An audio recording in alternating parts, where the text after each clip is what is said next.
Je reviens à ma coloration première, le henné caddie noir. Vous allez voir que quand on a beaucoup de cheveux blancs, la méthode à suivre pour arriver à ce résultat-là. Quand on a plus de 20% de cheveux blancs, on utilise toujours un henné rouge avant parce qu'il faut colorer le cheveu blanc. Sinon, si on met du noir, ça donnera la couleur vert. Dans mes autres vidéos, j'avais essayé le henné Centifolia, mais la marque Caddie, j'adore parce que déjà le packaging est génial. Vous avez des gants, vous avez une charlotte. Le henné est bien conservé comme vous voyez dans un paquet aluminium qui le conserve bien de l'humidité et de la luminosité. Et à l'intérieur, on trouve le henné. Donc, quand vous avez des cheveux blancs, vous n'êtes pas obligé d'utiliser tout le paquet. L'essentiel est que les cheveux blancs soient colorés en rouge. Ici, comme d'habitude, je le mets dans un pot en porcelaine, je rajoute de l'eau. Alors, pour la marque Caddie, il faut que l'eau soit à 50 degrés. Soit vous avez un thermomètre, soit vous l'enlevez avant que l'eau commence à bouillir. Donc, on en rajoute afin d'obtenir une pâte crémeuse comme ceci. Alors là, vous voyez, j'avais le brun Centifolia dans ma dernière vidéo et le Centifolia ne tient pas beaucoup, hein, ils sont encore éclaircis. Donc, comme d'habitude, on va mettre une matière grasse sur le visage pour empêcher que le henné colle. Vous en mettez partout derrière les oreilles, sur le visage, le cou. Ensuite, on va prendre le gant qui est dedans et on va en déposer sur une mèche, bien masser le tout, bien masser le cuir chevelu. Moi, je l'ai fait sur des cheveux secs.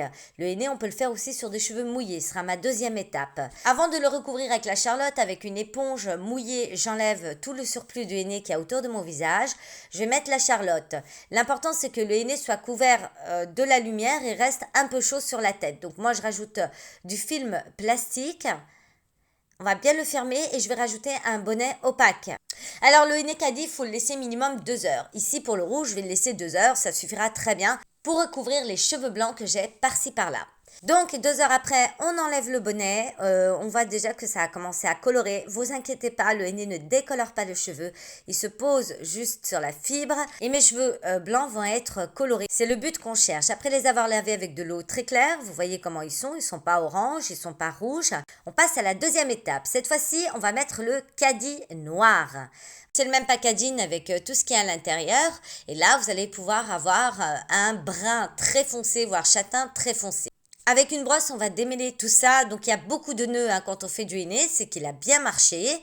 Alors, pour la deuxième étape, je vais les laisser mouiller. Regardez comment ils ont été colorés, mes cheveux blancs. Même méthode, après avoir préparé son henné, comme on l'a vu tout à l'heure. On va le déposer sur tous les cheveux, bien masser pour que tout se répartisse et les rabattre au-dessus de la tête. Ici, je mets mon henné sur des cheveux mouillés. Je ne vais pas forcément recommencer ça. Je recommencerai à le faire qu'avec des cheveux secs. Je vous explique pourquoi. Les mettre sur des cheveux mouillés, on va dire que le henné adhère plus facilement. C'est hyper simple de le faire comme ça. Simplement, moi, ce que je vous conseille, c'est de le faire mi-sec, mi-mouillé. Moi, je les ai pas assez essorés. Et du coup, par exemple, en attendant que le henné travaille, j'ai pas pu faire de sieste. Alors, une fois qu'on en est là, comme tout à l'heure, allez, Charlotte, on va rajouter le film plastique et tout de suite le recouvrir d'un bonnet. On laisse minimum 2 heures. Moi, je l'ai laissé 4 heures. Regardez. Je l'ai dit, quand je le fais avec mouillé, ça a bavé sur le côté. Du coup, j'avais peur de me poser sur le canapé ou de faire des siestes. Je le ferai la prochaine fois avec des cheveux secs, ça marche très bien aussi. Donc, on l'enlève. Vous voyez que là, c'est bien noir. On le met tout de suite dans une serviette, on le laisse bien sécher. Normalement, on n'utilise pas de babyliss ou de sèche-cheveux. Vous allez voir qu'ils sont très emmêlés au bout de la deuxième étape. Moi, ce que je vous conseille, c'est de mettre une toute petite noisette d'après-shampoing et de les rincer encore à l'eau claire. Et là, vous allez voir qu'ils se démêlent très facilement. Ça ne va pas leur faire de mal, mais juste une toute petite noisette. Vous voyez qu'ils sont bien noirs. Regardez, mes cheveux blancs ont été colorés en noir. Ils sont bien brillants. Normalement, on ne lave pas le henné pendant 2 jours et on ne le sèche pas, surtout avec du babyliss. Alors bien sûr, si vous avez des choses à faire, vous pouvez utiliser le sèche-cheveux au minimum, juste histoire de les structurer.